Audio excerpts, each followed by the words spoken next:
Maya Tamaso ma Jyotirgamaya Mrityurma Amritam Gamaya. Om Shanti Shanti Shanti.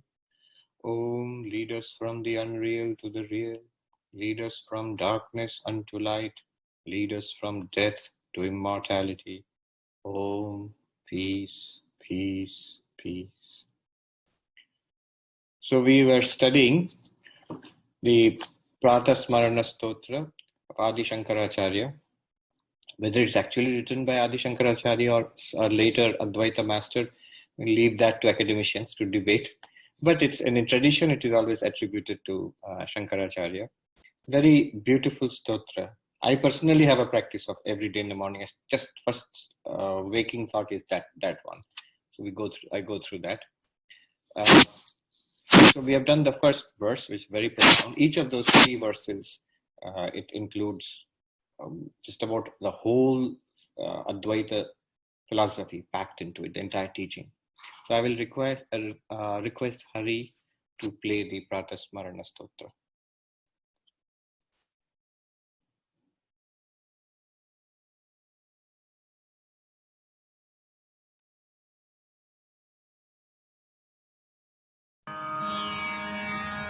Pratah Smarami Hridi Samspurat Atmatattvam Satchit Sukham Paramahamsagatim Turiyam Yat Swapna Jagara Sushuptim Avaiti Nityam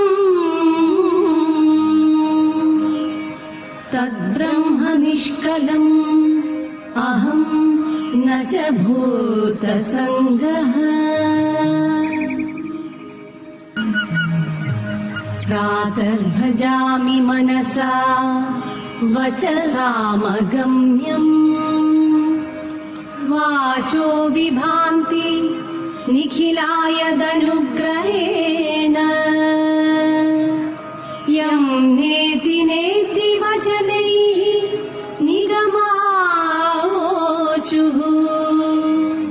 तं देवदेवमजम् अच्युतम् आहुरग्र्यम्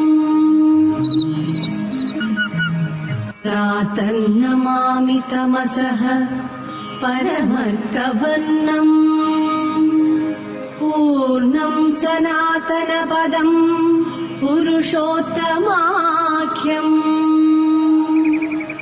यस्मिन्निदं जगदशेषम् अशेषमूर्तौ रज्ज्वां भुजङ्गमिव प्रतिभासितं वै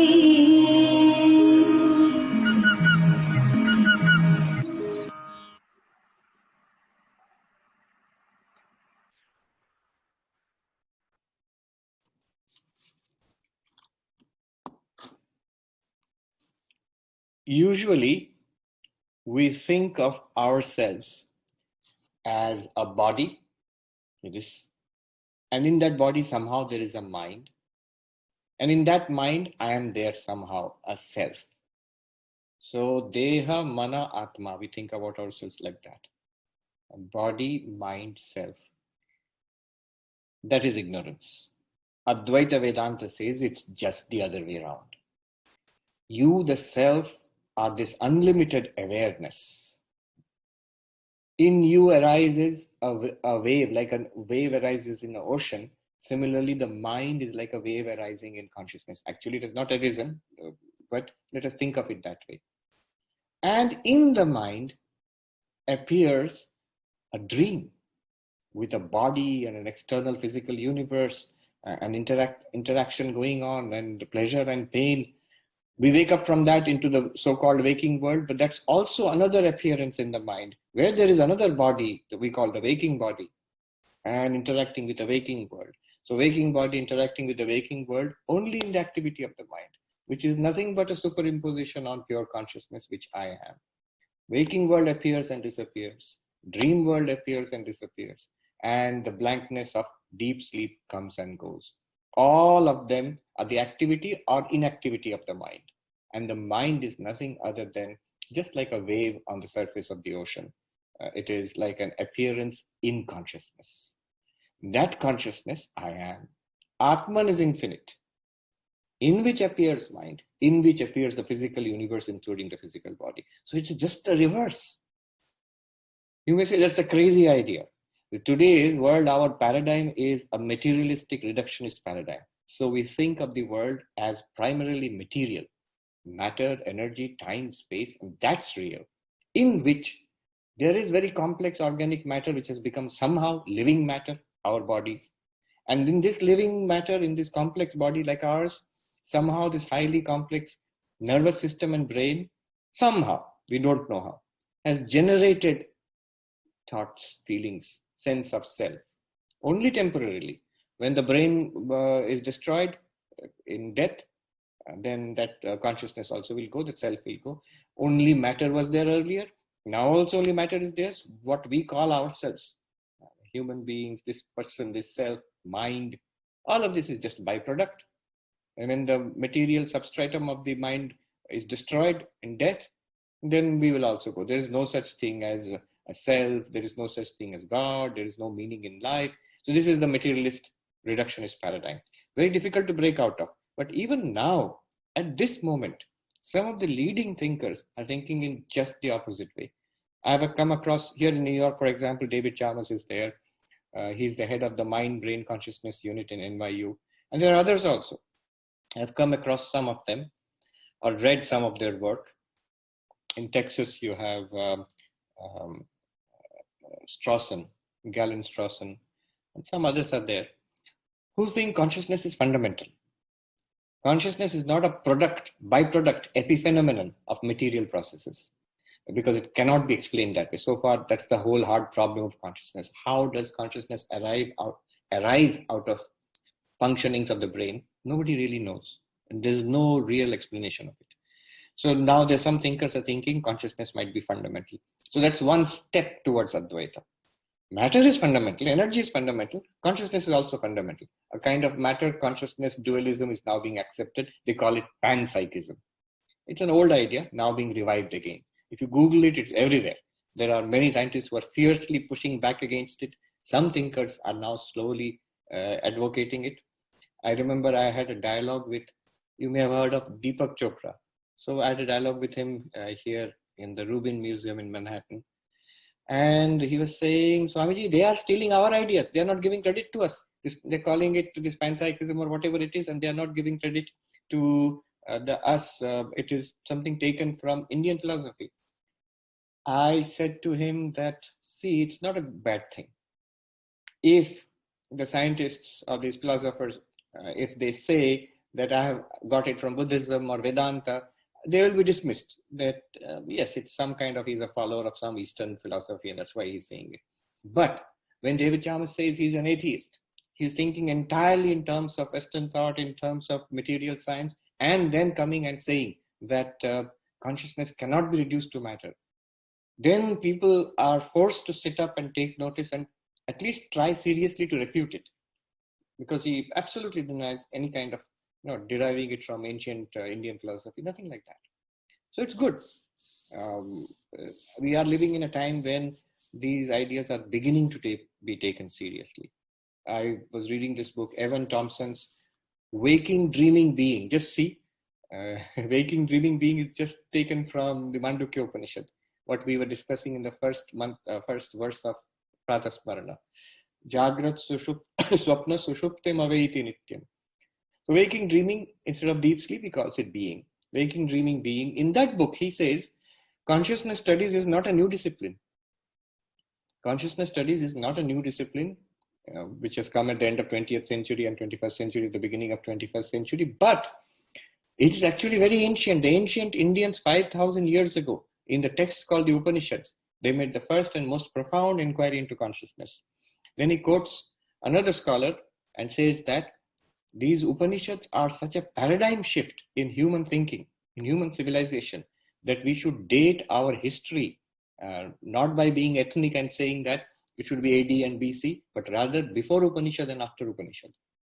So Imagine whatever thing he's saying. Even we as Vedantins, we're not bold enough to make that claim. But he's saying yes, it's most profound insight. What Vedanta says is to go one step further than panpsychism and say it is not matter which is fundamental, not matter and consciousness both which are fundamental. If you say matter and consciousness both are fundamental, not a new idea. Though David Chalmers is saying in 21st century now, the oldest philosopher, the first philosopher of the human race, Swami Vivekananda says, was Kapila Muni, the Sankhyan. So this is basically Sankhyan idea. Material nature and consciousness are two parallel realities. Vedanta goes one step further and says pure consciousness itself is the fundamental reality in which the material nature of the material universe appears. So from matter being fundamental and consciousness being a byproduct of matter, consciousness is fundamental and matter is not a byproduct, not even a product, an appearance in consciousness. So this is the difference. Now we go into verse number 2. So remember, this is a good way of putting it. Our ordinary idea, difficult to overcome.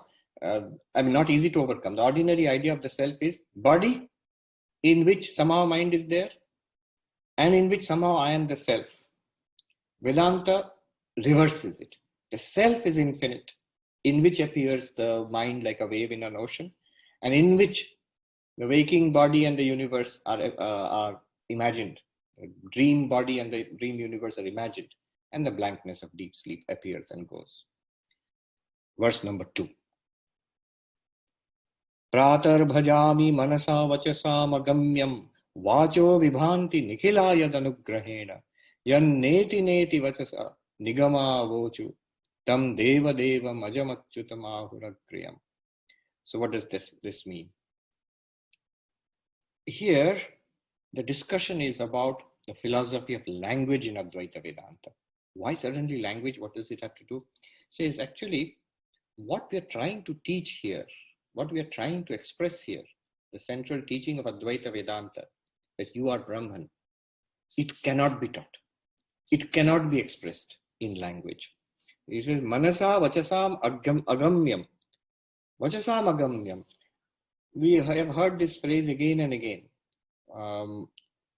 that mana vachana, that it is mind and speech cannot reach Brahman. They cannot express. Mind cannot conceive of Brahman, speech cannot express Brahman. Now, what is this problem? What is the core question here and what is the solution? Again and again we read in Vedanta that the ultimate reality cannot be expressed by language.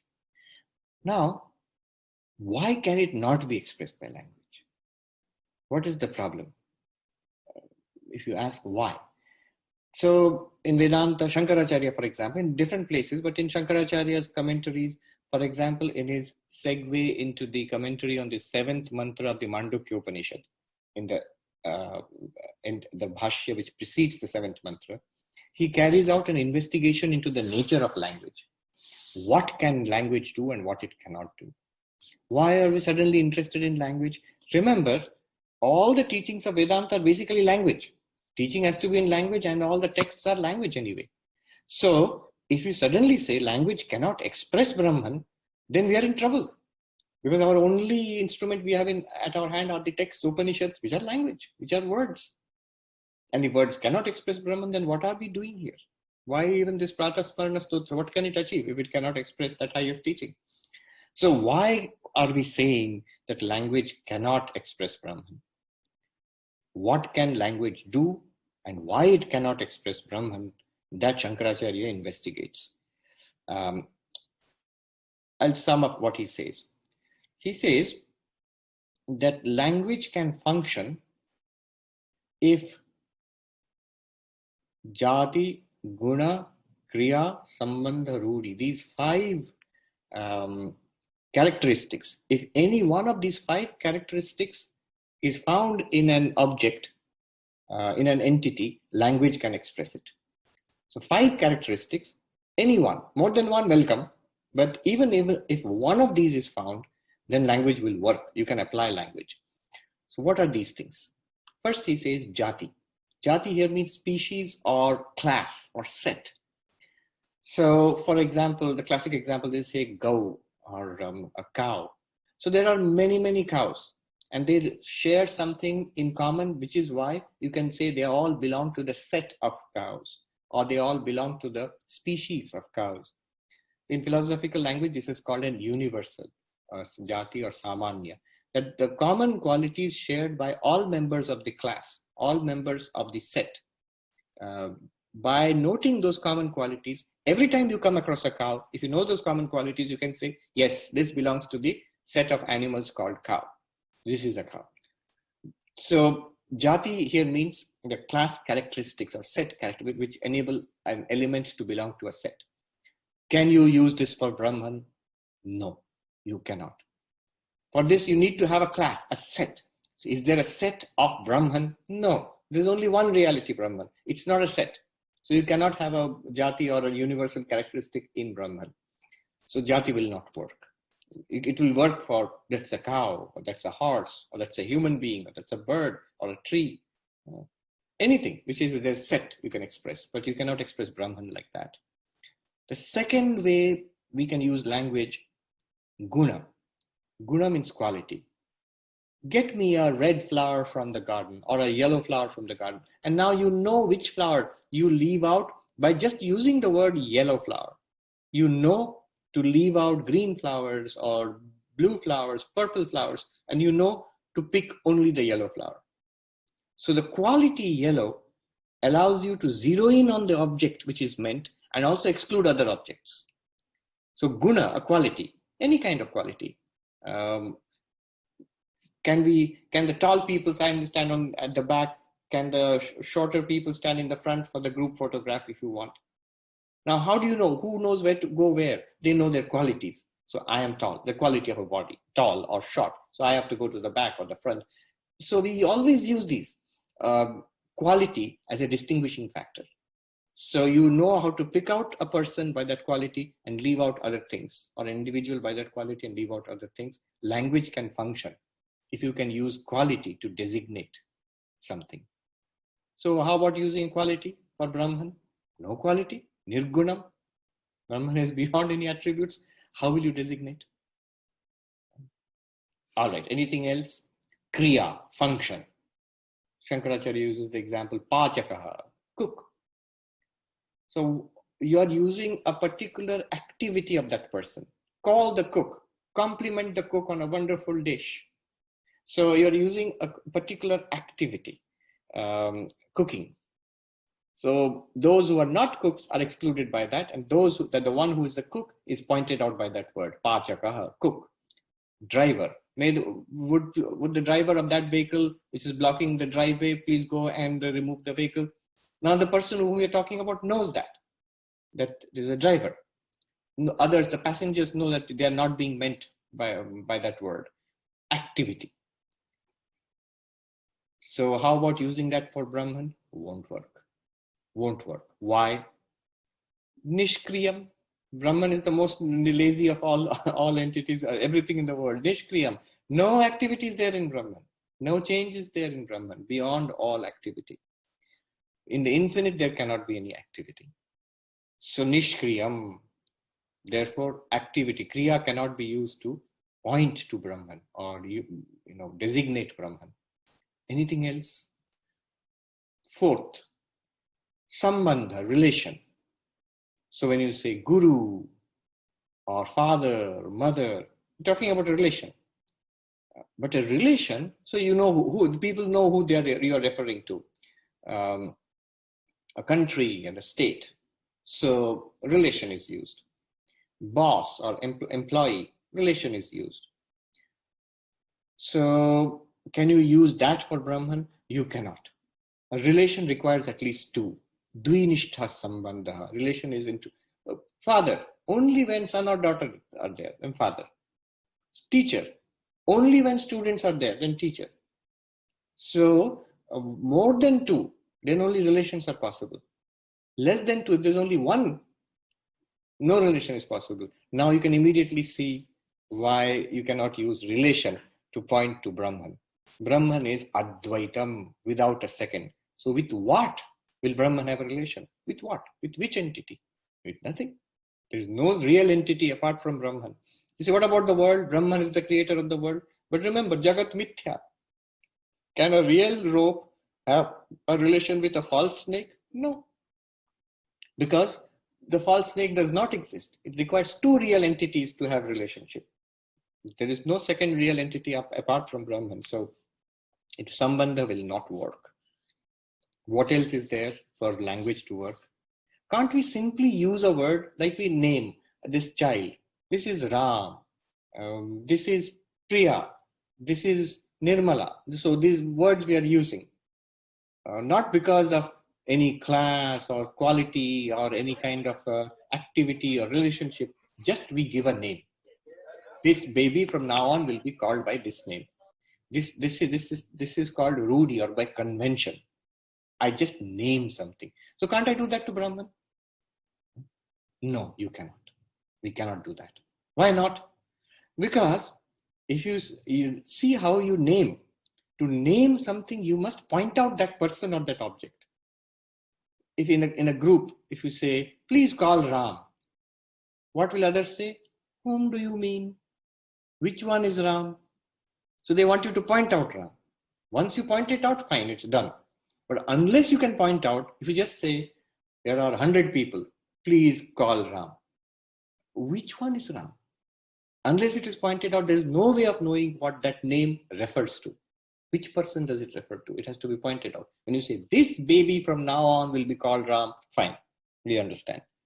But 100 babies are there. I name you Ram. Who? No, I won't tell you. Then it won't work. So naming Rudhi does not work if we cannot point out, designate.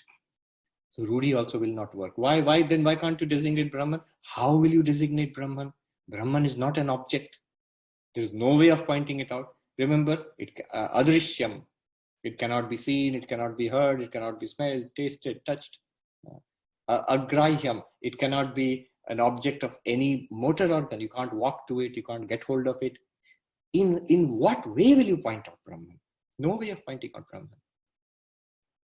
So, Jati, Guna, Kriya, Sambandha, Rudhi. In one short sentence, Shankaracharya dismisses all of them, that they will not work.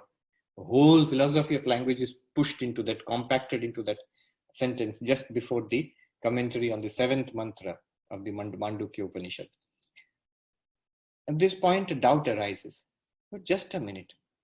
Aren't we using words? Atman, Brahman, Turiya, you are using all these words. So how are these words functioning? Note, we are using them, but we do not know the reference. If I say paperweight, you'll point out. Yes, this is what you mean. If I say pen, you point out. Yes, this is what you mean. If I say Atman, what do you mean? Point out. This one is the body. These thoughts, thought, mind. Where is the Atman? We are using words, but we are unable to point out what those words refer to. Anything you point out will be an object, either material object or subtle object, a mind, a thought, something like that, or a concept. So language cannot point out Brahman, cannot refer to Brahman. It says, Vachasam agamyam.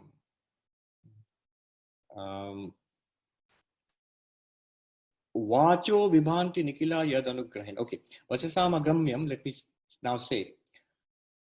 Then what will the texts do? What will Vedanta do? How will Vedanta point out Brahman? What strategies are open to Vedanta? So some remarkable strategies have been devised by the rishis in the Upanishads to use language, though language cannot be used, to express in words something that is inexpressible in words. How can you do that? He says in the 3rd line, Yam neti neti vachanair nigama avojam. Which the text nigama here means the Vedas, here it particularly means Upanishads. The Upanishads have used the language of neti neti, not this, to express that ultimate reality. So one strategy which the Upanishads have devised to use words where words cannot function, and yet you can use words. How? One way is neti neti, a negative approach. If The rishis saw that, all right, you're telling me language cannot reveal Brahman, cannot tell me what is Brahman. Okay. But language can tell me what is not Brahman. See, language can refer to everything other than Brahman because language can refer to this world. So let me deny what is not Brahman, point out negatively. If I cannot point out Brahman, let me point out those things which are not Brahman. Neti neti is it's called the apophatic method. Technical name is apophatic. That means negative method. By denial, it points to something. Is this Brahman? No. Is the breath Brahman? No. No. Prana? No. Mind, thoughts, emotions? No. Ideas? This concept of Brahman, Atman, Vedanta? No. Beyond that, blankness, nothing? Is that Brahman? No. So Annamaya Kosha, Pranamaya Kosha, Manomaya Kosha, Vijnanamaya Kosha, Anandamaya Kosha, Neti, Neti, Neti, Neti. So this is how it is done. That's one way of doing it. But there are other strategies also. One strategy is they will use paradoxical language. So, for example, further than the furthest, nearer than the nearest, greater than the greatest, smaller than the smallest, anu, anu, anu, aniyan, mahato, mahiyan, or what is that one? Ishopanishad, it is used. Tad dure tad dvantike. That is far and that is close. Tadejati tannejati. It moves and it does not move. Why this contradictory language? They're trying to express something that cannot be used, cannot be expressed by language, but they're using contradiction so that the pointing is towards that reality. So, for example, it is smaller than the smallest, greater than the greatest, nearer than the nearest, further than the furthest. What do you mean? Shankaracharya explains there. It sounds very contradictory, but there is a deep meaning to it. Shankaracharya explains. What does it mean? It is further than the furthest for those who do not know what Atman is or Brahman is. It is nearer than the nearest, being the very self, for those who are enlightened, who know it is. It's very clear to those who know what it is. Greater than the greatest and smaller than the smallest. How? In association with the great name and form, Mount Everest, Earth, galaxy, that same Brahman, Satchidananda, is greater than the greatest. All those great things also are appearances in Brahman. And the tiniest things also, an atom, they are also appearances in Brahman. Brahman is the substratum of all of them. In your dream, for example, you're standing in front of a lake, a mountain, a little bird is flying by. Now, if I say, your mind is the source of all of this universe you are seeing, that mind is greater than the greatest, smaller than the smallest. How is it greater than the greatest? That mind which imagines, which appears in the form of this mountain and the lake is great or greater than these great things. That mind which is flying by in front of you as that little bird is smaller than the smallest. What do I mean there? The mind I'm talking about, the dreamer's mind, is not a mountain, is not a lake, is not even the bird. It is that which is appearing as great and small things. So this is contradictory language. One sadhu said to us once, Uttarakhand, Mahatma ji दो विरुद्ध वचन जब एक साथ समझ में आवेगी आपको अद्वैत पकड़ में आएगा. Says, oh monks, when two absolutely contradictory things, when both of them together make sense to you, you will get Advaita Vedanta. It moves, it does not move. Tadejati tannejati, taddure tadvantike, Ishopanishad. How is it that same thing can move and same thing cannot move? Same thing is moving, same thing is not moving. At different times it's possible. Now you are not moving, you're sitting and listening. At other times you're moving, you're running around, so it is possible. But at the same time, the same entity is moving very fast and not moving at all. How?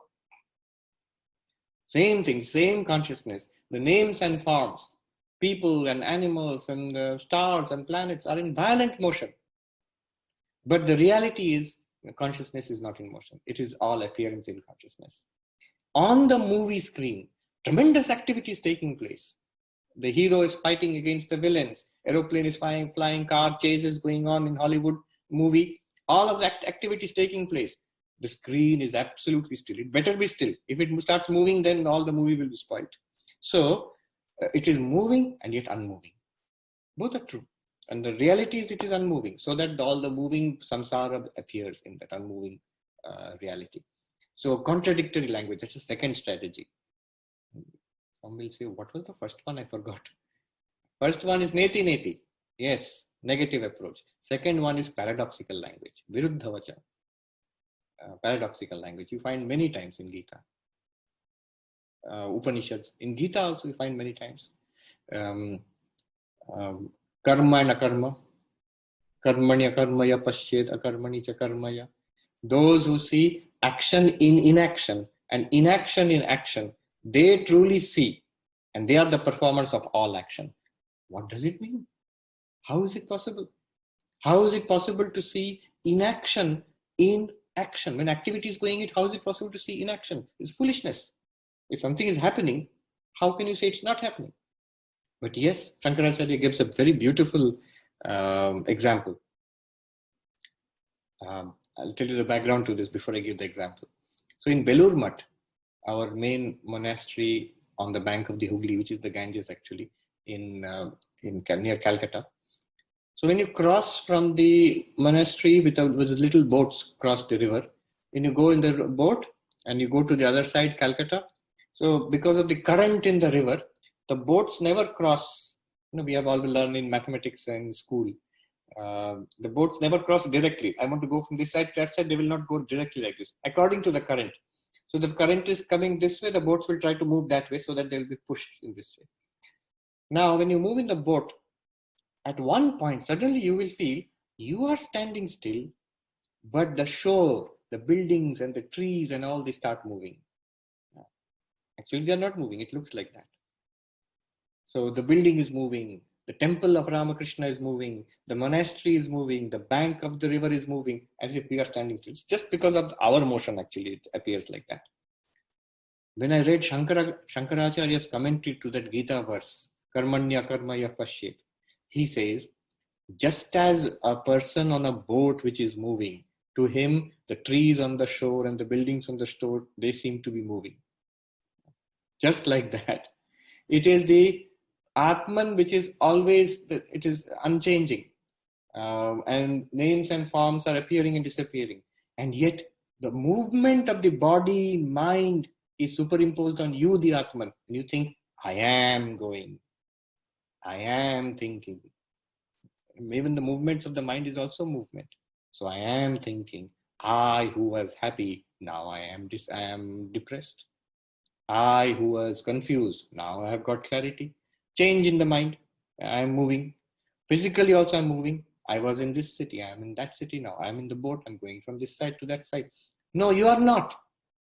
Entire movement of body, entire movement in the world, entire movement of mind, these are appearances in you, the absolutely unchanged and untouched consciousness. One monk had a very interesting experience. He had come back after a long journey somewhere and got down from the train. He was coming in a rickshaw. Belur has a local station. So he was coming in a rickshaw from the local station to the monastery. Well, he was a little tired or whatever it was. On the train, in the rickshaw itself, suddenly had an experience. Not that I am going in a rickshaw to the monastery from the train station. Rather, I am just this awareness in which all these movements are appearing. Here is a body on a rickshaw and a rickshaw is running on a road. Not only that, all the life which that person had experienced, it's like all of it is rotating in front of that consciousness. From babyhood to childhood to all the good experiences, bad experiences, and whatever may happen in future. I am this steady awareness in which this movie is played out. I have not gone anywhere nor come anywhere. Amazing experience, just lasted for a few seconds.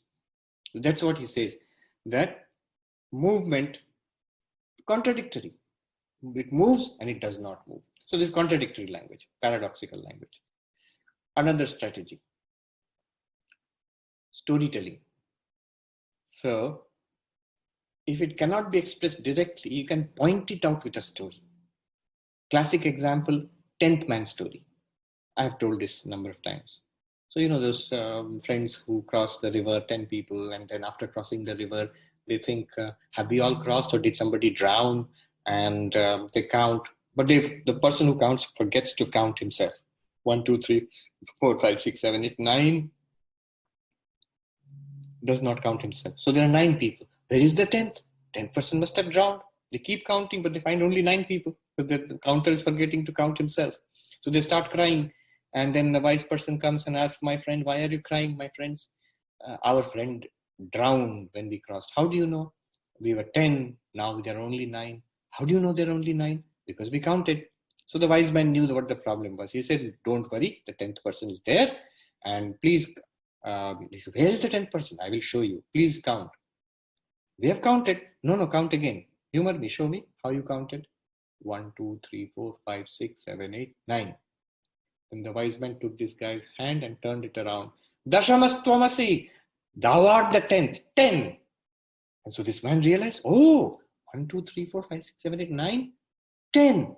I see. The 10th man has been found. Oh, what happiness. Now, this story is a very profound story. The 10th man is never dead. You, the immortal Atman, are always perfectly all right. You are never in samsara. But you somehow forget it.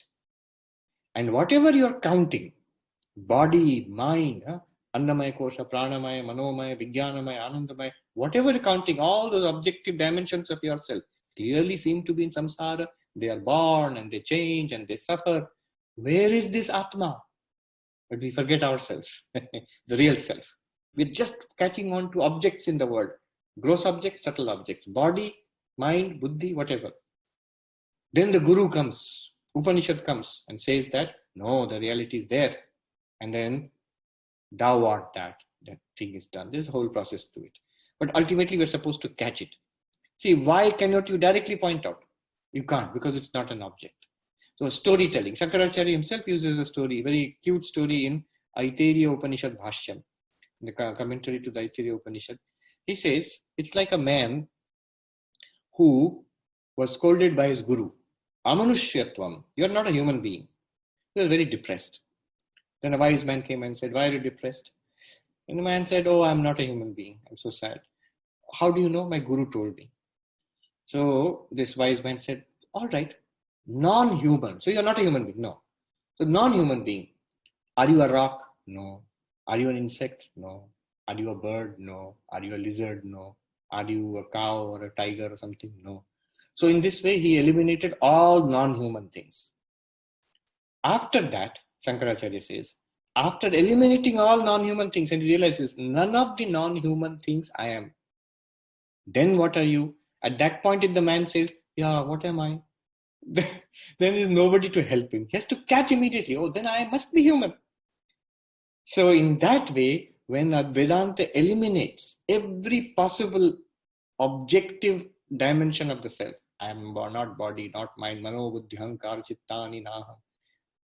At one point, we must intuitively catch what I am. It cannot be directly pointed out. Storytelling, it reveals that method. Another method is implied meaning. So what am I talking about here? Strategies used by Upanishads, by Vedanta, to overcome the big problem that language cannot express Brahman. And how will Vedanta express Brahman? In these ways. Fourth strategy is called this implied meaning, lakshana, method of lakshyartha, mukhyartha, lakshyartha. I will not enter into that. It's a very technical way of putting it. So mahavakyartha vichara, when you take a sentence like tattvamasi, aham brahmasmi, that thou art, I am Brahman. How do you get the meanings of that? Brahman means what? I means what? Then how am I Brahman? So these are called primary meanings. Primary meaning is the meaning you find of the word in the dictionary. Mukhyartha, abhidhartha. So you find it in the dictionary. Those meanings actually not what the Mahavakya intends. When you say Tat Tvamasi, that thou art, what does thou mean? Remember, it was said by Shvetaketu's father to Shvetaketu, that thou art. So what does thou mean? You, Shvetaketu, this boy, this body mind. But thou actually does not mean that. indirectly it points to the pure consciousness which is appearing through this body mind. That is implied meaning. How to get the implied meaning from the direct meaning or the main primary meaning? So that is something which is done in a whole discipline called Mahavakya Artha Vichara, an inquiry into the meaning of Mahavakya. That's another strategy. Last but not least, there is a general method which Advaita uses. It's called Adhyaropa Apavada. Adhyaropa Apavada, superimposition, desuperimposition. That's the one sadhu said, Adhyaropa Apavad to Vedanta ka hriday hai. The very heart of the Vedantic method of teaching is Adhyaropa Apavada. We don't have much time. What it means is, in most of Vedantic texts, what is done is, our perception of the universe, the way we understand the universe right now, that is accepted. It is described to you and then dismissed at one go with the hope that you will catch what is underneath or what is behind it. Example.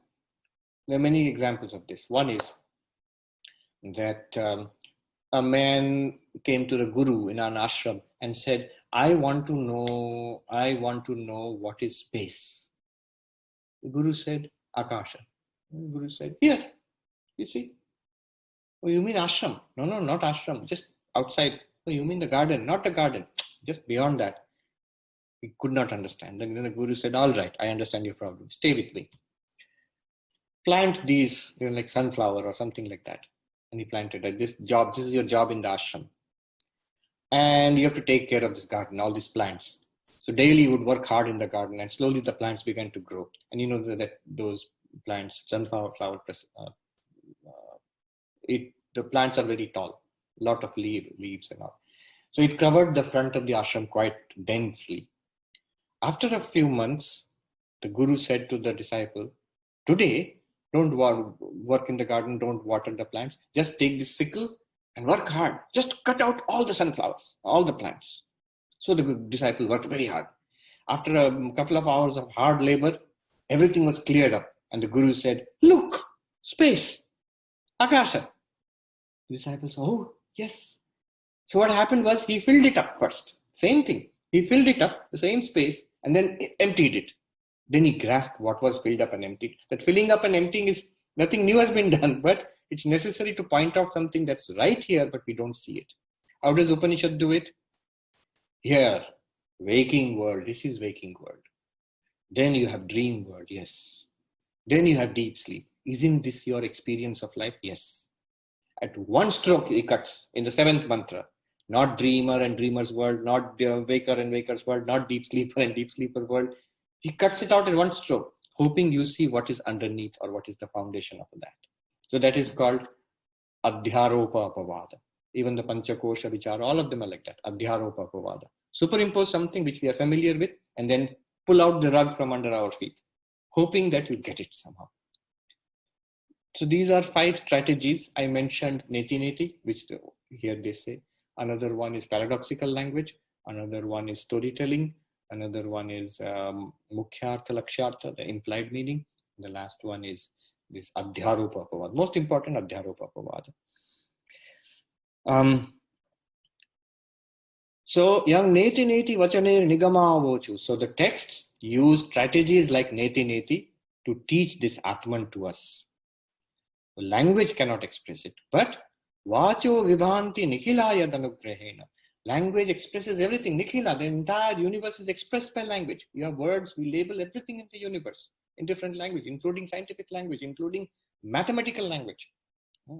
I remember attending a talk by the famous physicist, Roger Penrose. He had come to India, so we went to hear a talk. Group of monks, so you must have been surprised. Atmapriyanji, who's a physicist, he took us. We were brahmacharis at that time.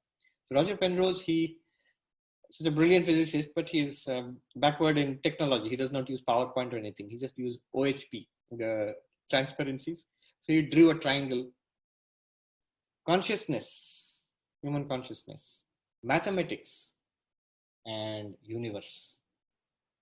How are the 3 connected? How is it by mathematics we can understand the universe? How is consciousness connected to the universe? How is consciousness connected to mathematics? Saying that everything in the universe is expressed by language. And this language is illumined by consciousness.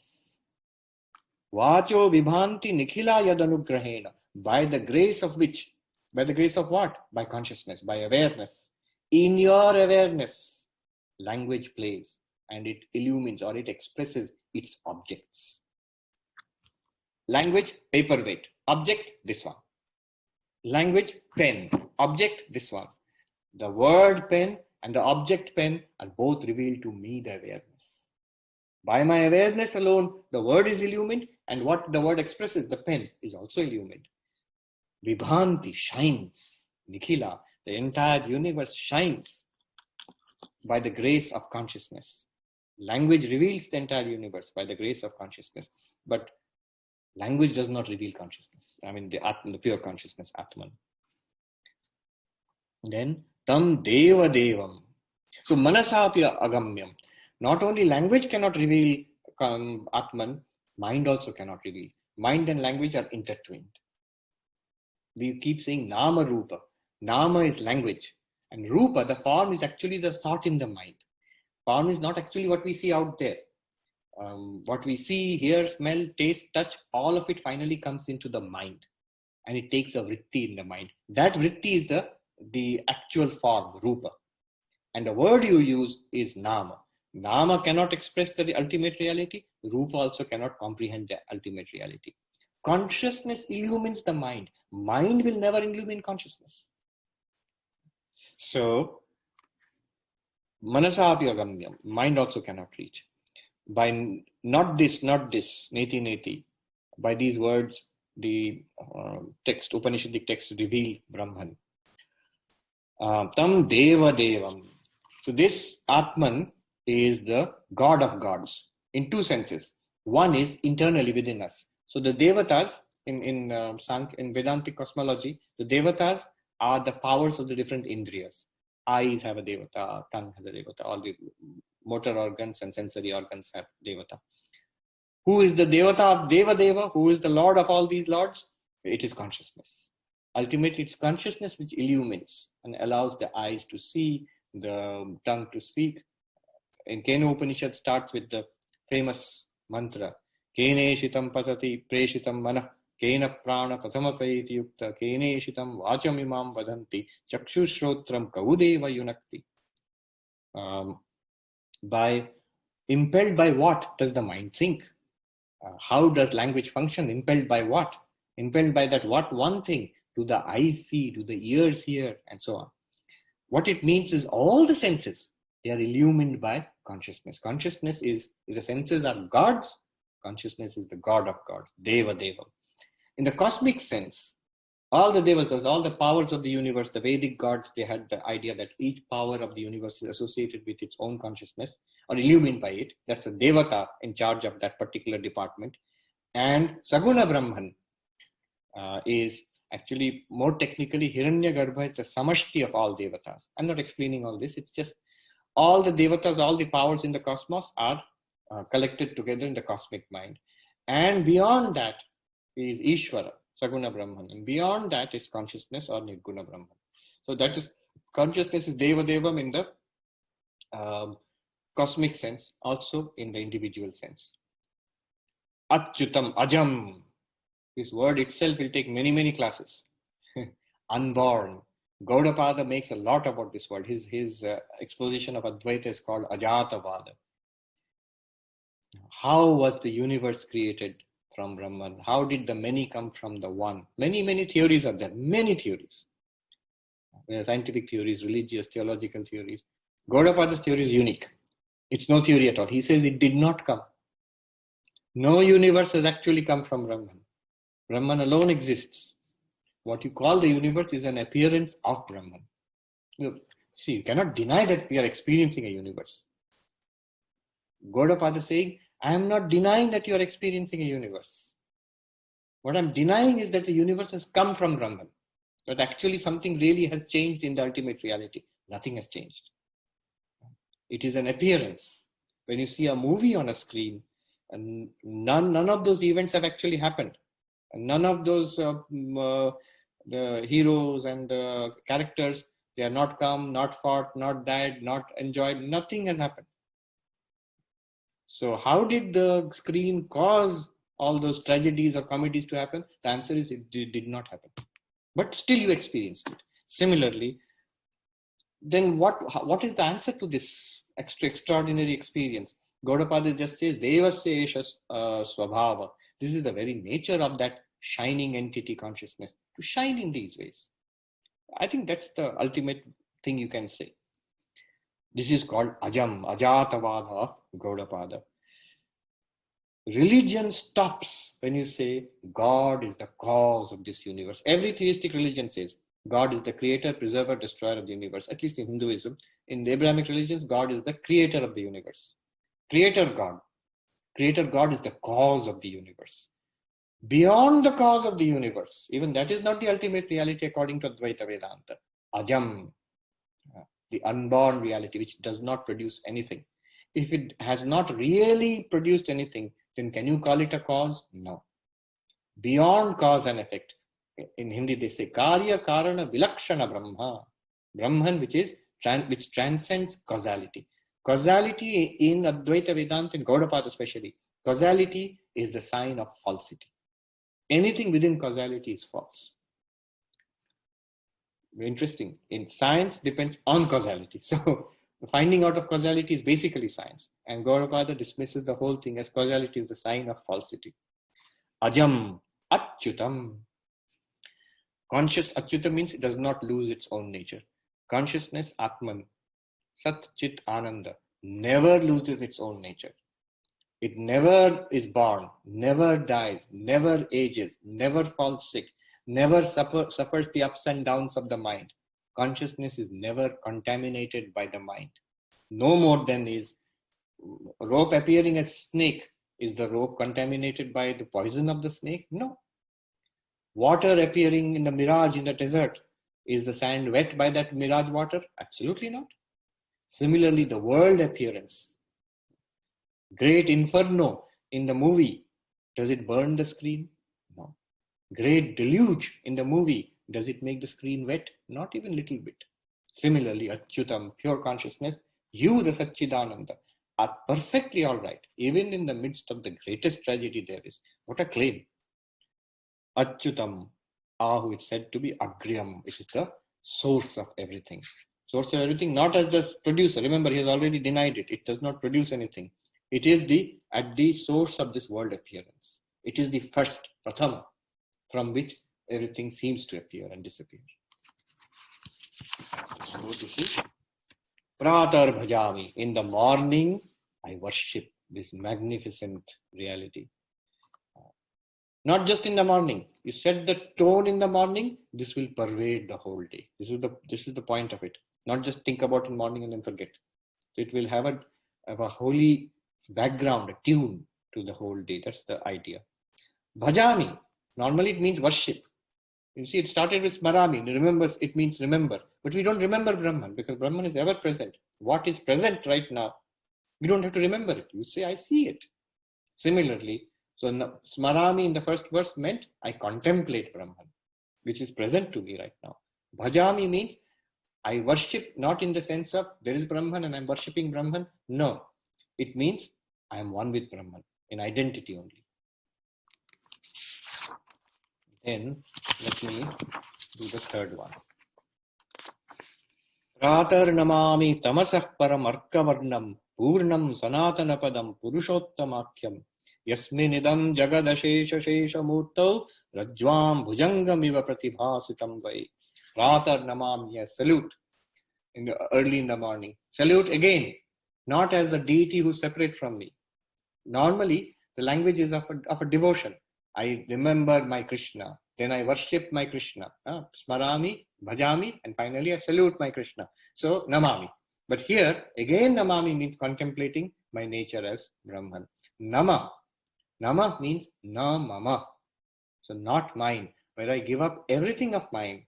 And this mind means this is the adhyasa, this body, mind, and everything connected with it. If you let it go, you become infinite. That nama, that bowing down, gives you freedom from this limited body mind, and you realize your infinite nature. What is that infinite nature? Tamasah Paramarka Varnam, the blazing sun beyond all darkness. So I'm reminded Swami Vivekananda loved this very much. Shrinvantu Vishve Amritasya Putraha Aye Dhamani Divyani Rastu.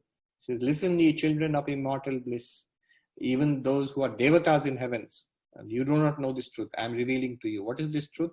Vedaham Purusham Mahantam. I have realized that infinite being. Some Rishi is saying. What is this infinite being? Aritya Varnam Tamasah Parastat, which is blazing forth like the sun. So here he uses Arka Varnam. Arka means Aditya or sun. Blazing forth like the sun, not with a material light, with the light of consciousness. Consciousness is not a material light like this. It is your awareness. It is in fact the only light there is. See, objects here cannot be seen unless you switch on the light. So the light reveals the objects. Objects do not reveal themselves. But the light will not reveal any object unless your eyes are open. So the eyes are revealing the light and the objects. But the eyes also will not reveal any object unless the mind is paying attention. Then only you see. Oh, I see. Otherwise, I was not paying attention. Now I see. So the mind reveals the eyes, which reveal the light, which reveals the objects. But the mind cannot reveal anything unless consciousness shines upon it. Consciousness, luckily, is always shining, so mind is happy. But it is consciousness which reveals everything. In our Arati, we always sing, Jyoti Ra Jyoti, Ujala Riddhi Kandara, the light of lights. What is the light of lights? What is light? Sunlight, table lamp, all of these are lights. Light of lights, consciousness. Where is it? Ujala Riddhi Kandara, which shines, which illumines the deepest recesses of our antakarana. In the very beginning, he had said that Pratah Bhajami, Pratah Smarami, Hridhi Sanspura Atma Tattva. In my antakarana, at the core of my being, early in the morning, I recognize the light shining forth. That light, Arka Varnam, shining like the sun, forever beyond darkness, Tamasah Parasta. Here he says, Tamasah Param, beyond darkness. What is darkness? Beyond the darkness of Maya, beyond the darkness of samsara, beyond the darkness of birth, old age, death, disease, death, beyond darkness of COVID. It is always shining, which is not affected by it. Purnam, it is infinite. Purnam means whole, it means infinite. The opposite of Purnam is Parichinnam, cut into pieces. So Brahman is defined as Satyam Jnanam Anantam Brahma, infinite existence consciousness. Infinite means what? Is Purnam? Desha Kala Vastu Paricheda Rahityam. Desha Paricheda Rahita. That means Desha Paricheda Shunya, which means not limited in space. Right now, we are limited in space. When we think of body, Pittsburgh, New York, we are limited. If you are there in Pittsburgh, you are not in New York. If you are in Manhattan, you are not in Pittsburgh. So we are limited.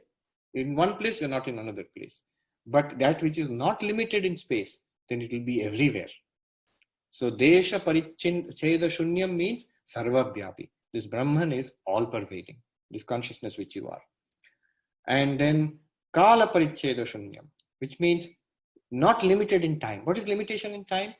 Before this time, it was not there. I'm born at this time. Before this time, I was not there. After this time, death. After this time, the person is not there. So born at one time, dying at one time, produced at one time, destroyed at one time, starting at one time, ending at one time. So I'm very conscious that of the time. It started at one time, it will end at one time. This is called Kala Paricheda, cut off in time. That which is not cut off in time is not subject to birth and death, is eternal.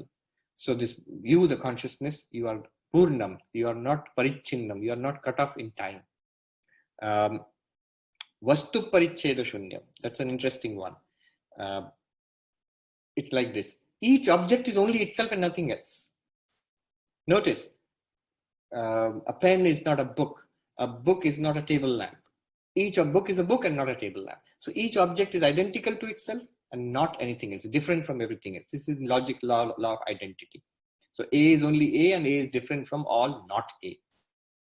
This is called Vastu Paricheda, limitation of object. You are fixed to one Nama Rupa.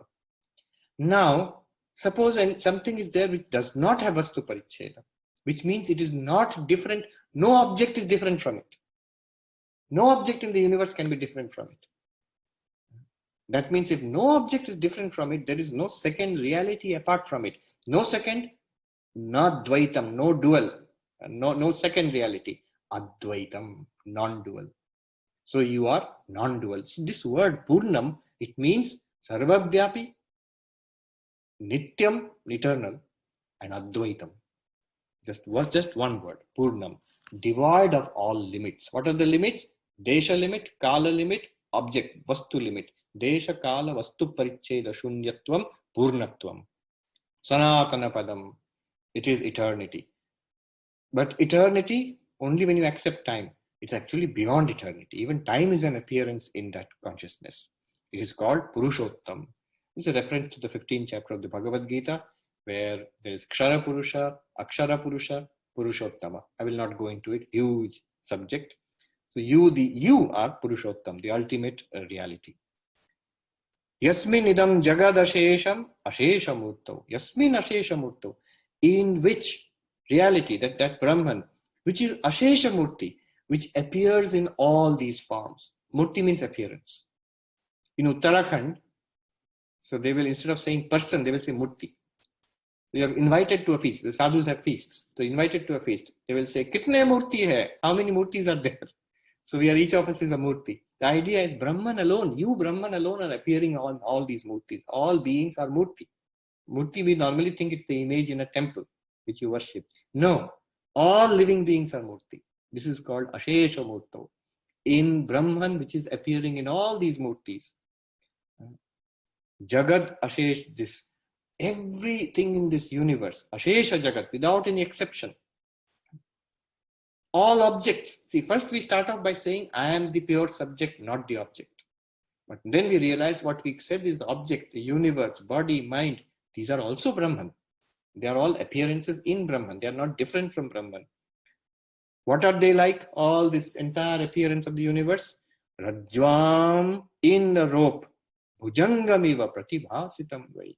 They are appearing in Brahman. Ashesha Jagat, this entire universe, is appearing in Brahman just like a snake is appearing in a rope.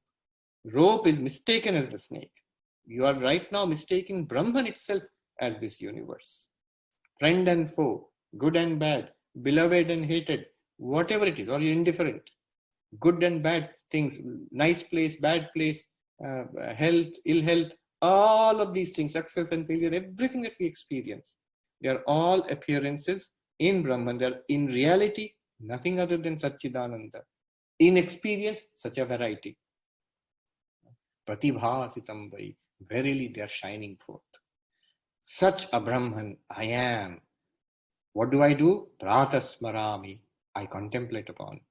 Pratah bhajami. I worship. In identity. I am that. Pratah namami. I realize my nature as that. By salutation, I give up every limiting factor.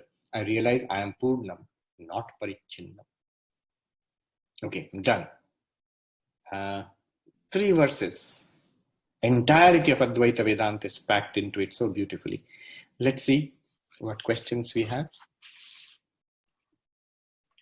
Hari Mahodaya, can I ask a question? Yes, go ahead. Swamiji, I'm curious. When we read scriptures and Upanishads, there is exhaustive description of how the universe is created. We go verses after verses trying to understand that. Yes. And as we advance spiritually, we come to the conclusion that the universe was never created. Right. Why was this necessary to explain how the universe was created? Right. So the whole idea is, how do we realize we are Brahman? Remember, I'm speaking only from Advaitic perspective. So the whole point is to realize that I am that absolute reality. Now, if you directly say that you are Brahman, that's the truth.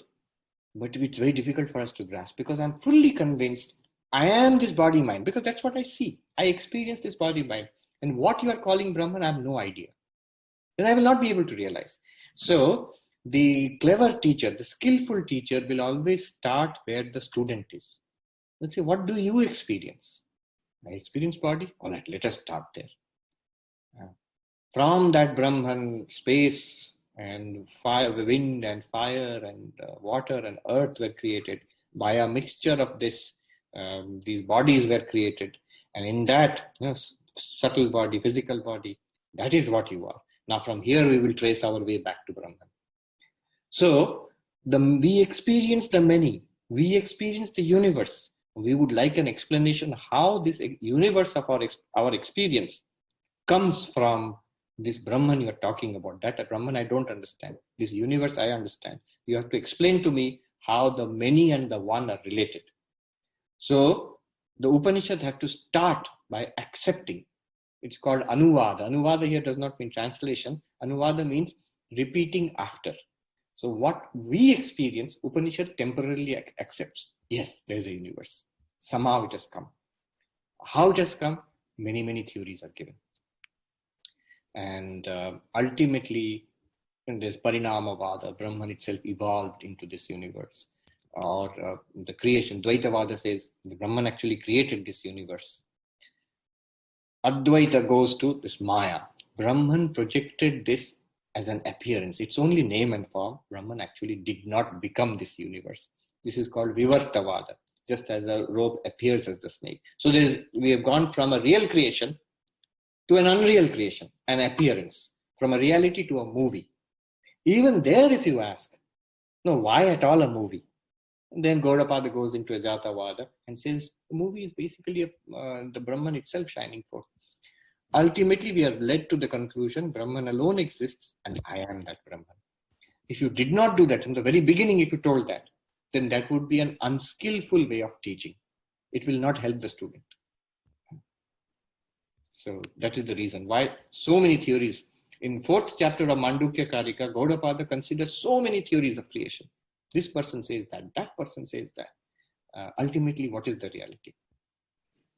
Thank you. Dhanyavada. Thank you. Next is Madan. Can you hear me? Yes. Swamiji, Pranam. This is Madan Batra. And thank you very much for clarifying so many points today. In my thought process, I continue to struggle with Bhakti Yoga and Advaita, Vedanta, how they go together.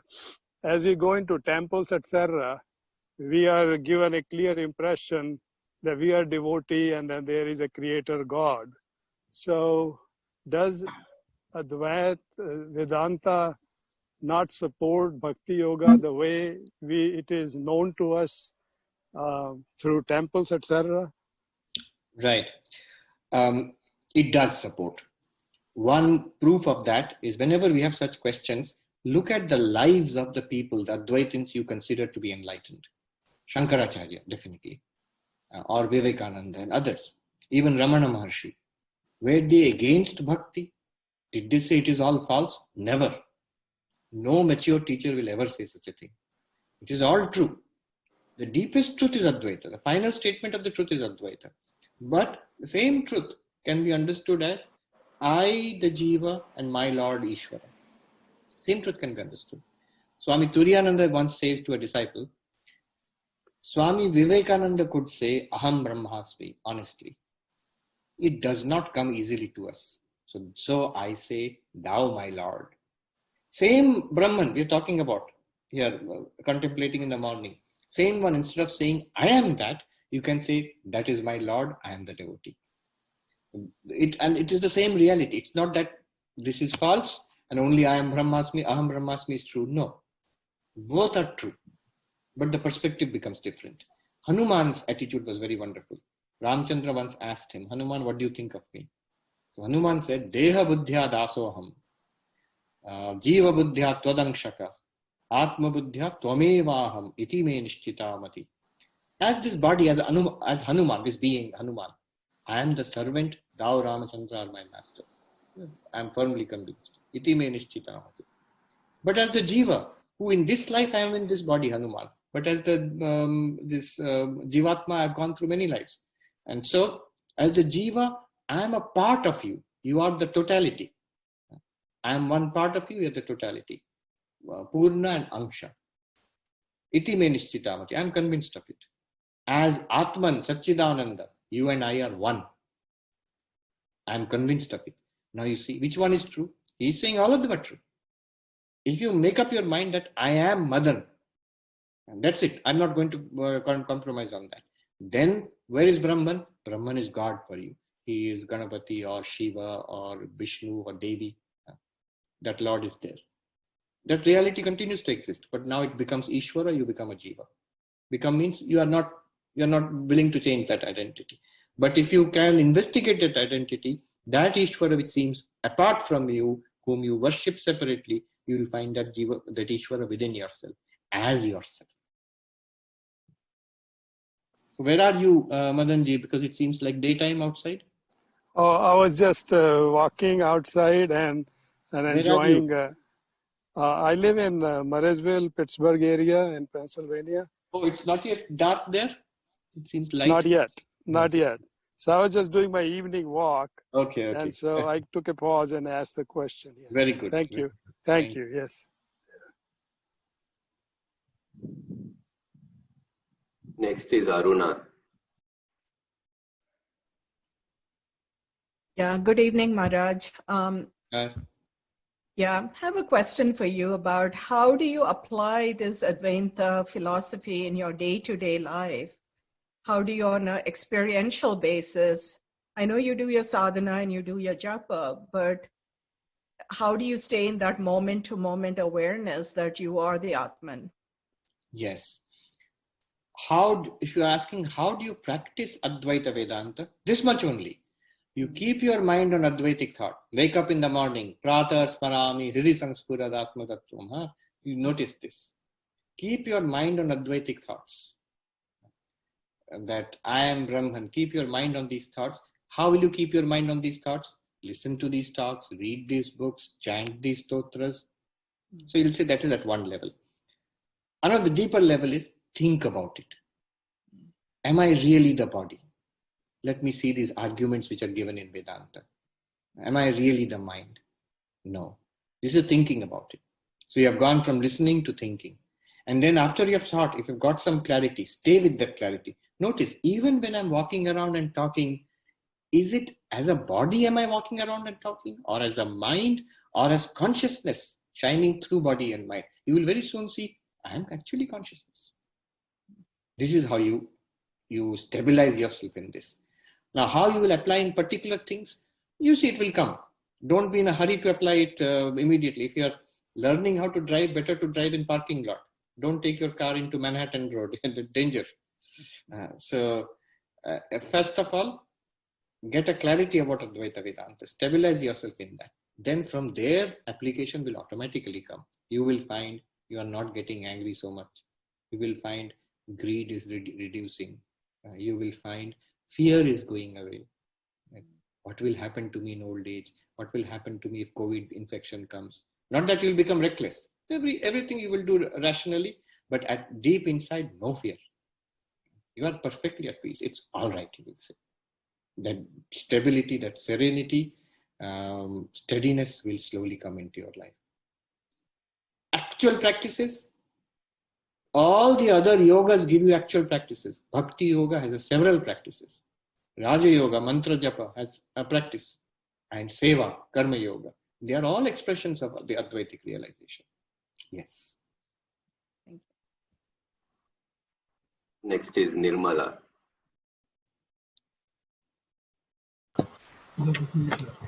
Nirmala ji. Maharaj, after death, what happens to Atman and what passes to next birth? Right. You answer. What dies? What dies? Body. Body dies. So look at your question. After death, that means death of body. So nothing has happened to Atman. Body has died. So what happens to Atman? Answer is nothing happens to Atman. Just as the Atman was illumining this body in this particular life, this body passes away.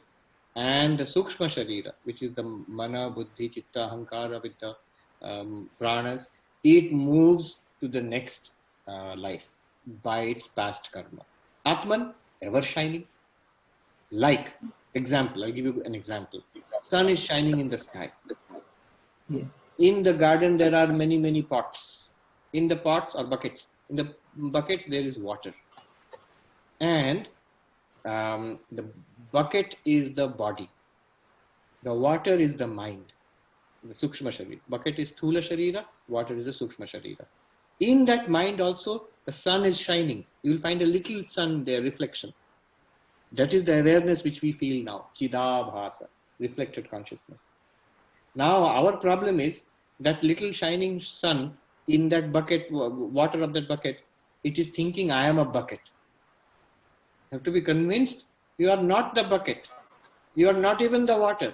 You are not even that little shining sun. You are that one sun in the sky, shining in all buckets, in all the water. Now, what happens at death? Bucket is broken. Then the gardener pours the water into a new bucket.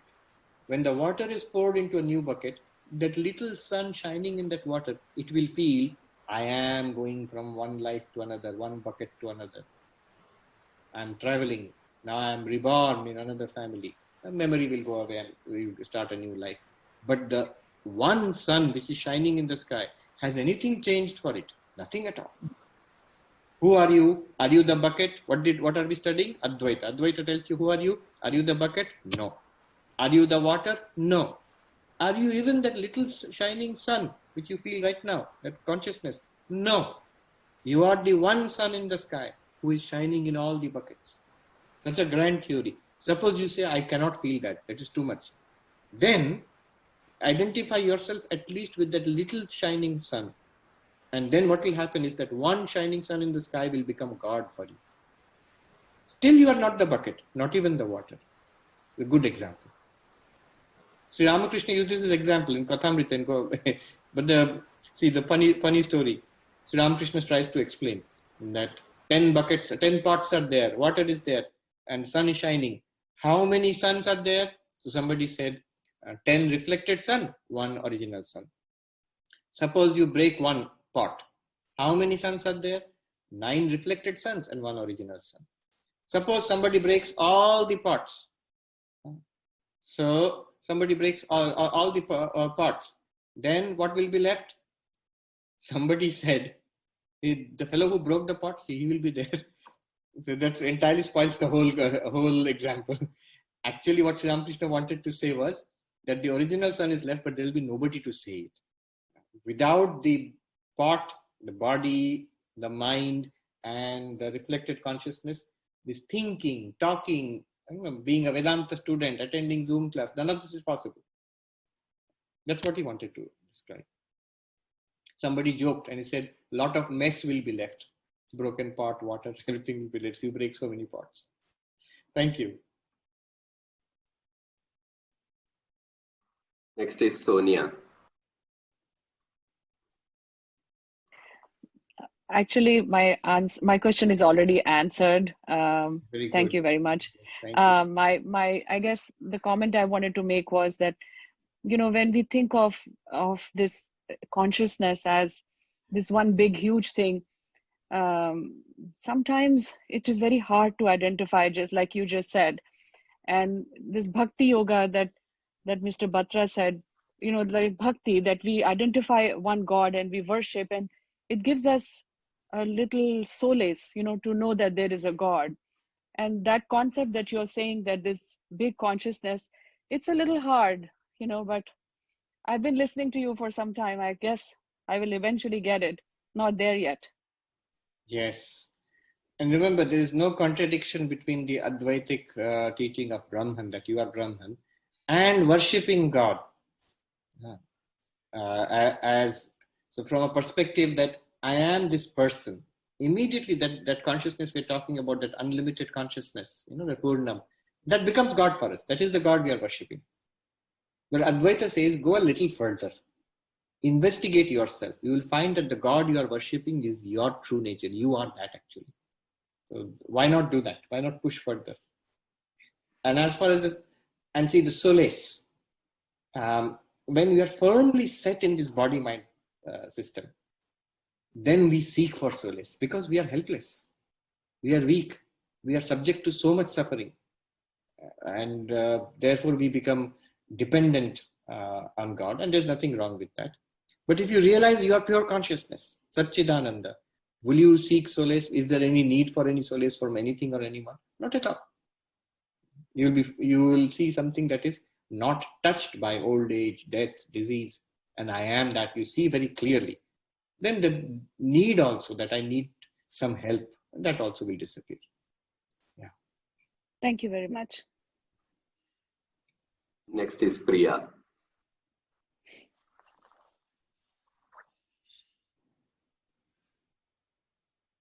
I think you have to unmute yourself. All right, sorry. So one of the questions was, in some forms of bhakti yoga, where it is Dvaita, what they say is the ultimate is to be the servant of the servant of the servant, or to be serving the God all the time and not to have a desire for moksha. So is that in contradiction to what is we are striving on Advaita, on the Advaita side? Yes and no. The paths are different, but the reality, that reality which you worship, that I am the servant of the Lord. So there a difference is there. The Lord is the Lord, I am the servant. Otherwise this relation of bhakti cannot be there. This relation of I am the servant and that Lord is the master, like Hanuman said. But that is also compatible with a deep knowledge. Ultimately, in reality, I and my Lord are one. In this manifestation, I am the servant and I alone in the form of that Lord is the master. Leela. So Advaita can reconcile both. But if you take a dualistic approach, then you cannot reconcile. Dualistic approach stops at this. You are the master, I am the servant. At no point can I say you and I are one. That is not permitted in dualistic approach. See, in the Madhva Vedanta system, for example. So Pancha Bheda is primary. The difference between you and Ishvara, Jiva Ishvara Bheda. Then the difference between Jivas, between you and I and all of the Jivas. This is also primary, it has to be there. Difference between Jiva and Jagat, you and the chair you are sitting on, they are different. And then the difference between Jagat and Jagat, a chair and a table are different. They are not the same. And the difference between Jagat and Ishvara, the material universe and God of the universe, that is also permanent difference. So 5 differences are not to be ever given up in the dualistic philosophy. You can never say I and my God are one reality. No. That is actually sacrilegious. In Advaita, you can do both. In the ultimate paramarthic sense, you know, Hanuman says you and I are one reality. I know that. He says to Ramchandra. But when I am Hanuman and you, that same reality is Ramchandra, then I am the servant and you are the Lord. I cannot say you and I are same. So I'll be let me be the master and you be my servant. Never. You'll never say that. There is a beautiful statement by Hanuman. Srinath he Janaki Nath. When we do Ram Nam, we chant that. The Lord of Sri, that is Vishnu. The Lord of Janaki, Ramchandra. So Ramchandra and Vishnu, Abheda Paramatmani, as Satchidananda, they are one reality with me, my Atma only. I alone. And as Ramchandra and as Vishnu, we are one reality. Tathapi mama sarvasva, Sri Rama Kamalolochana. Even then, I will say, for me, everything is the lotus-eyed Rama. Rama is everything for me. What is that statement? The first statement was from a Jnana's perspective. The second one is from the perspective of love. I know all that, but the way I choose to lead my life is a life of love and service. Very beautiful. Extraordinary beauty. You see, a devotee is not Ajnani. Mirabai. Is she Ajnani? Not at all. She is a Purna Jnani. She has full Jnana. And she lives her life in her expression of Jnana is through love and devotion. Yeah. Thank you. Next is Abhishek. Just one request, people asking questions. After you have asked the question, please mute your microphone because there is some background noise. Abhishek. Thanks. Pranam Maharaj, we described Atman like a sea with individual bodies as different ways. So basically, the entire universe was created by Atman. One person is Atman again, either helping or troubling the Atman. So what is the purpose or what is the point behind all of this? What is the reason for creation of all of this? Let me Everything is just back there. Let me go to at the beginning of your question. That like a sea, and therefore Atman has created all these bodies and minds. No. Ajam, unborn. The Atman has not created anything. The Atman alone exists. Even in the sea, when the waves are coming, is the wave anything different from water? See, three entities are there. Ocean, wave, water. What is the ultimate reality? Not a wave. Wave comes and goes. Not even the ocean. It is the water. How can you define what is ultimate and not ultimate? That without which the others cannot exist is the ultimate reality. Without water, neither wave can exist nor ocean can exist.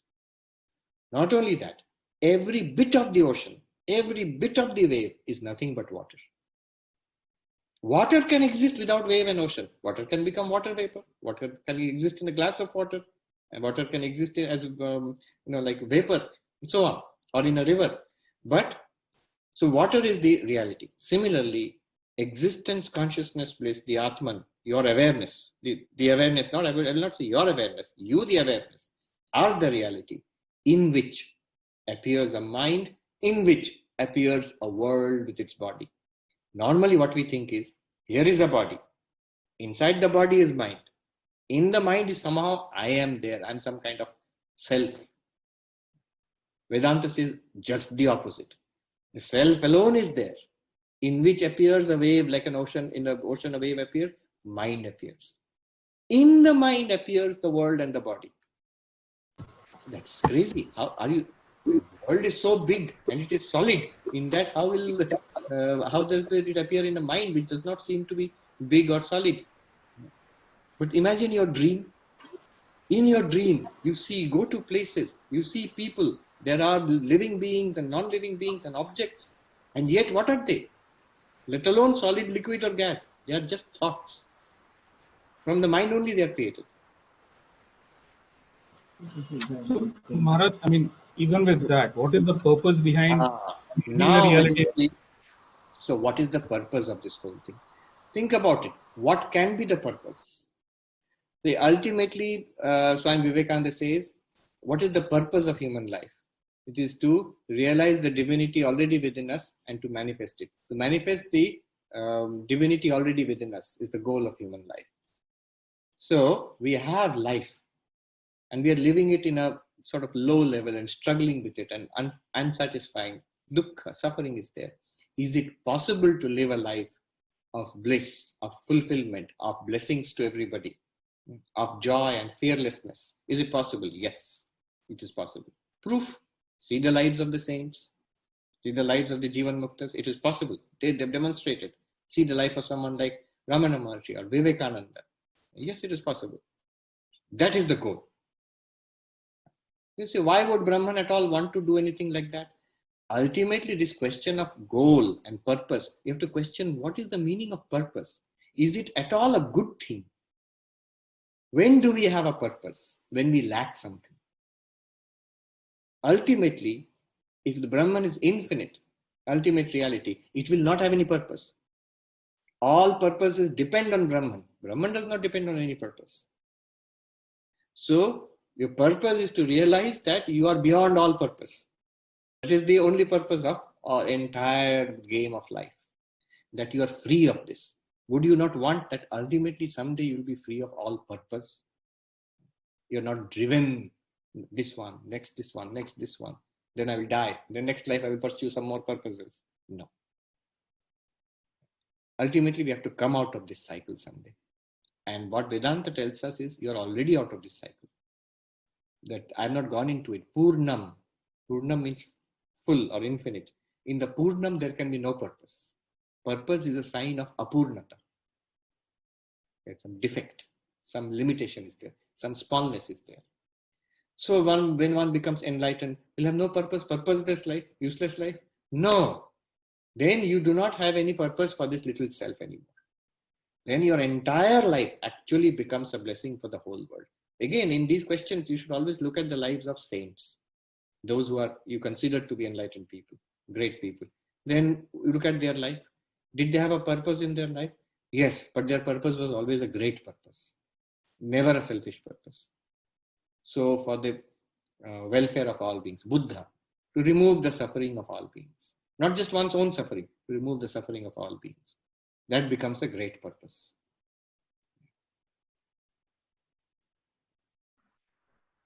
Next is from Malati.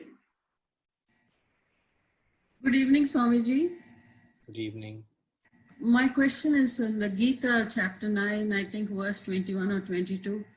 The Lord says, "By me in my unmanifest form, the entire universe is pervaded. All creatures are in me, but I am not in them." Because all creatures are just not real and their existence is the Lord. Is it that why he's saying that? Correct. Jagad abhyakta murtina maya tatamidam sarvam. Then he says, all beings are in me, but look at my yoga aishwaryam, the power of my maya. They are not in me at all. So all beings are in me. This is the first thing to realize. How do we look at this universe? We see this universe as separate from each other. You are in Pittsburgh, I am in Manhattan. I am this person, you are that person. We are all separate from each other. Is there an underlying oneness? We don't see. The first thing to realize is there is an underlying oneness. All beings are in me, Krishna says in the Gita. In Brahman or in God, everybody, we are all in God. And then next he goes, a stunning thing. He says, they're actually not in me. There is nothing separate from me. I alone exist. Brahman alone exists or God alone exists. It is not that God is like a bowl in which peanuts are kept, so we are all kept in that bowl-shaped God. No. God alone exists, then that means you or I, we are in reality that infinite God. The meaning of that is Aham Brahmasmi or Tattvamasi, that thou art. You are right. When he says all beings are in me, and lo and behold by Maya, no being is in me, that means I alone exist. Brahman alone exists. That means all this diversity we are seeing is nothing other than God, is Brahman alone, seeing God in everything. Maharaj, a couple of questions on word meanings. Yeah. Suchitra is asking the differences between Smarami, Bhajami and Namami and the meaning of Agryam. And then Pukhraj is asking the meaning of Ashesham. Right. So Smarami, Bhajami, Namami, as I said, normally it immediately applies to devotion. I remember early in my morning, Sri Ramakrishna, Smarami. Then what do? I worship Sri Ramakrishna, Bhajami. And finally, Namami, I salute Sri Ramakrishna. That is my whole day. So that is at the devotional level. But if you investigate deeper, that which I call Sri Ramakrishna, that which I call myself, is actually one unbroken ocean of existence, consciousness, bliss. Always present to me. You will say, suppose you ask, Swami, let me ask you. Right now, you're sitting there in a room, I can see you. Where you see always present, where is this always present? Is it not? I see table and chair and cloth. Table is, chair is, cloth is, a human being is, the wall is, room is. This isness, if you try to concentrate on that, you will feel an ocean of existence everywhere. Our attention is caught by the name and form. This is a rock, not important. This is Apple mobile, important. Name and form, both are isness. At the Vyavaharika level, each has its own use and value. But at the reality, what is it?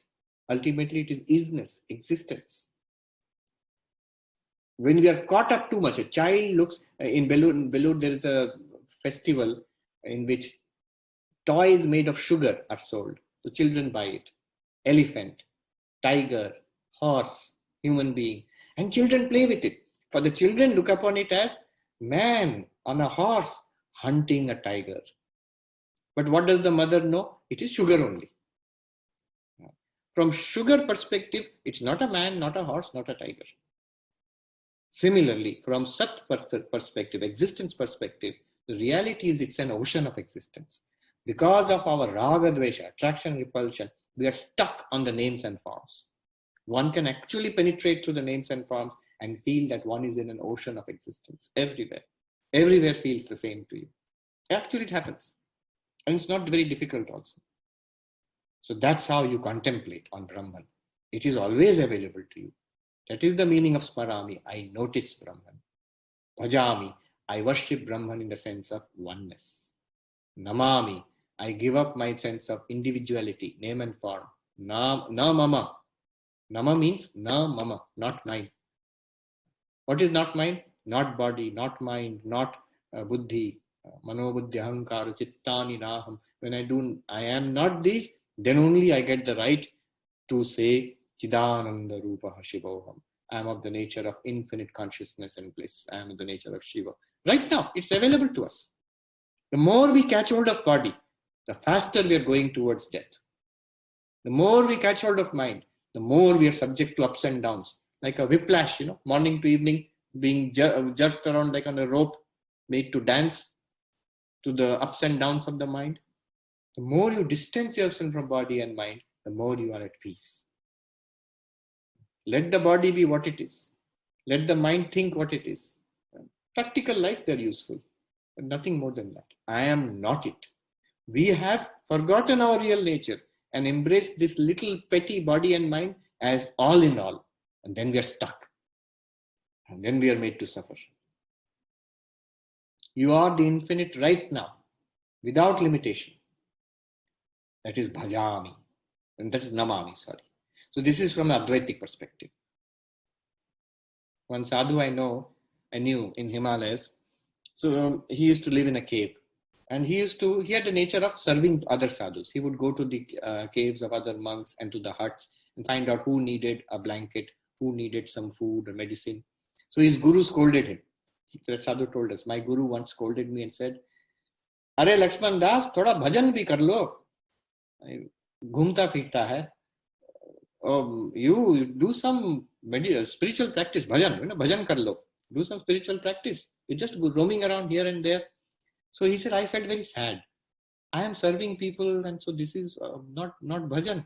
Then I looked, Sanskrit dictionary, etymology. Bhajan, the word bhajan, it comes from the root bhaj. And what is the meaning of bhaj? Bhaj sevayam. Bhaj means seva, service. Just an interesting story I wanted to share with you. Ashesham, without any remainder. Ashesham. Jagad Ashesham. The world without any remainder. Even what you consider to be most gross, most ordinary. The meanest of creatures, a rock, whatever you see in the world. All of that, without exception, is nothing other than Brahman. Ashesham, without remainder. Agrayam, the first. I don't want to use the source. That which is first. That which comes first.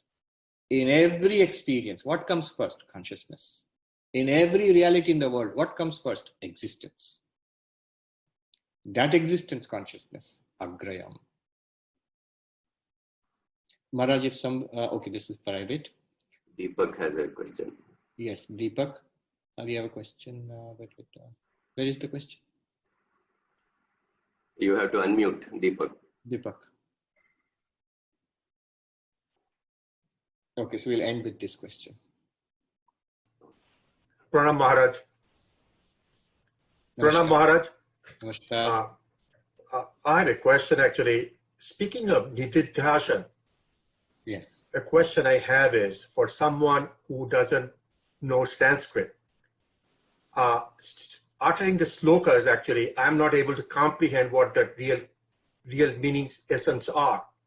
So the question is, how can someone do some daily practice so that the real truth that we all discussed today and the day before becomes part of your psyche And that changes your behavior, how you deal with other people. Because going through the reasoning process, you are talking about yourself, that I am not the mind, I'm not the body, I am Atman and all stuff, it's me.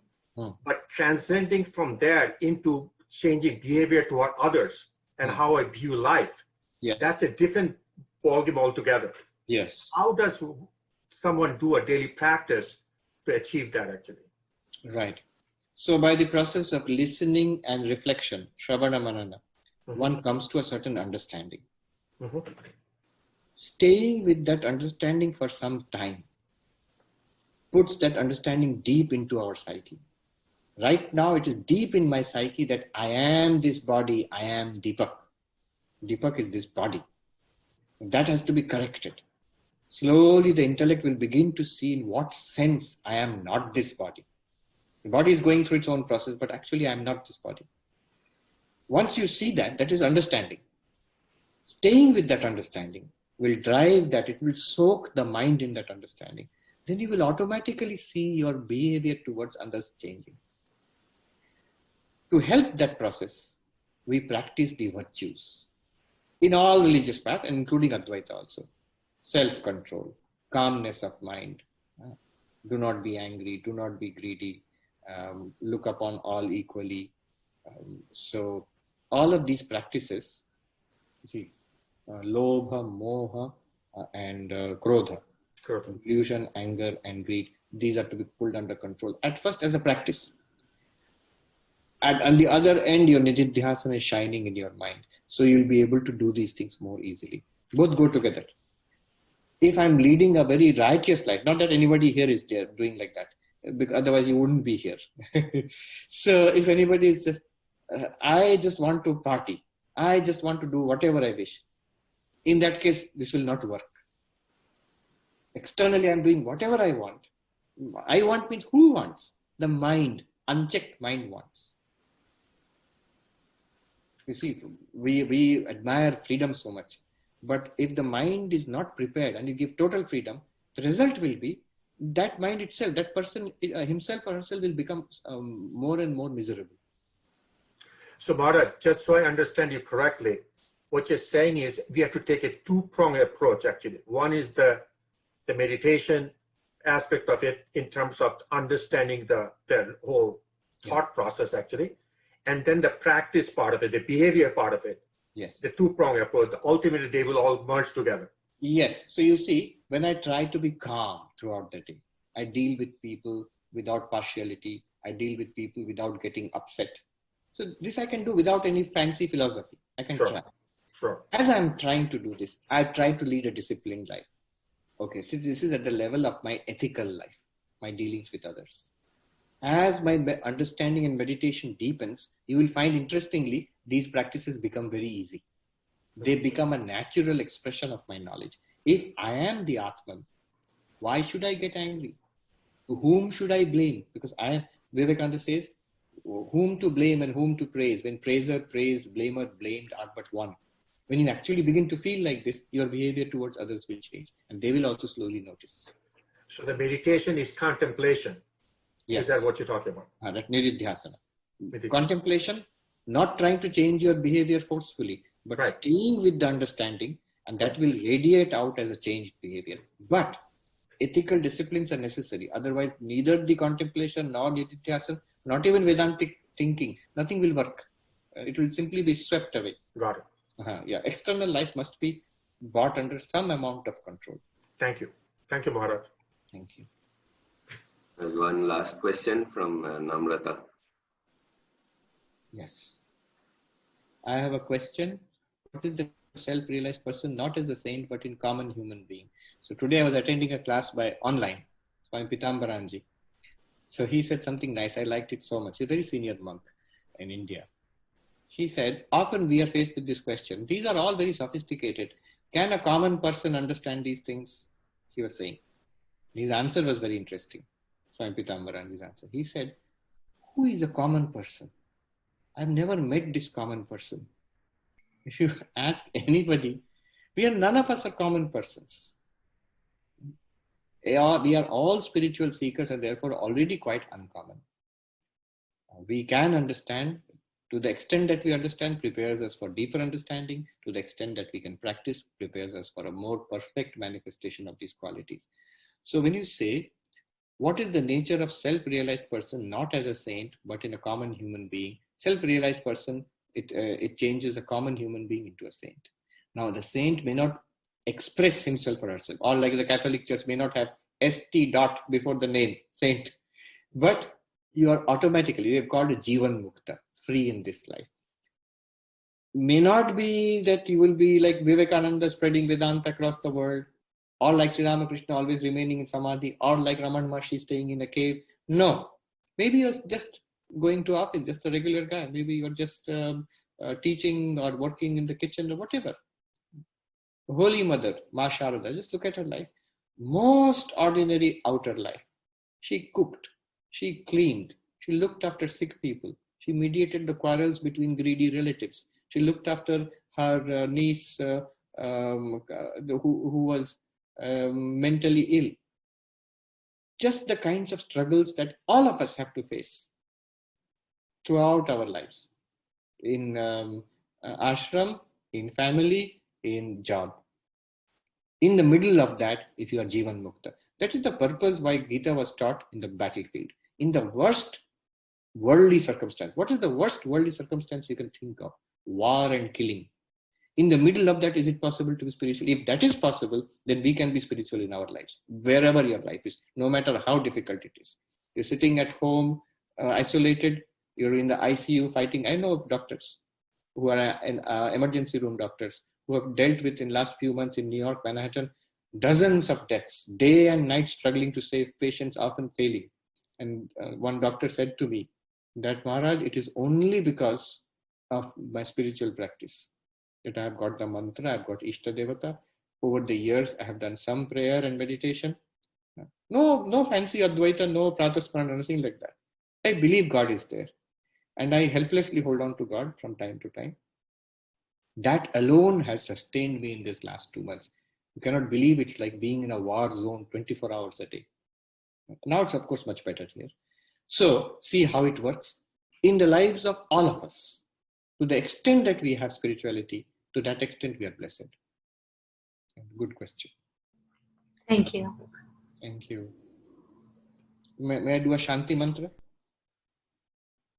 Om Shanti Shanti Shanti Hari Om Tat Sat Shri Ramakrishna Arpanamastu. So that brings to end our 2-session retreat, mini retreat. But this is a mini stotra, only 3 verses. But how wonderful. I don't imply that you should start practicing in the morning. Everybody has got his or her own spiritual practice. If you like, you can chant it, or you can just read it and contemplate on the teaching. It's the same teaching you find in every Advaitic text. Very good. We'll meet again tomorrow, right, Hari? Yes, Maharaj, tomorrow. Gita and self-management. Yes. So tomorrow's talk, I'm cheating a little bit. It's a talk I gave recently at a Gita symposium, an international Gita symposium. So because it is prepared, that's why I'm going to present it to you tomorrow. I didn't prepare anything separately. All right. Thank you very much. Thank you, Maharaj. Thank you, everyone. Thank you so much. Thank you. Thank you. We're fortunate May the to Lord hear from you. Thank you so much. Thank you. Namaskar, Maharaj. Namaskar. We are grateful to hear from you.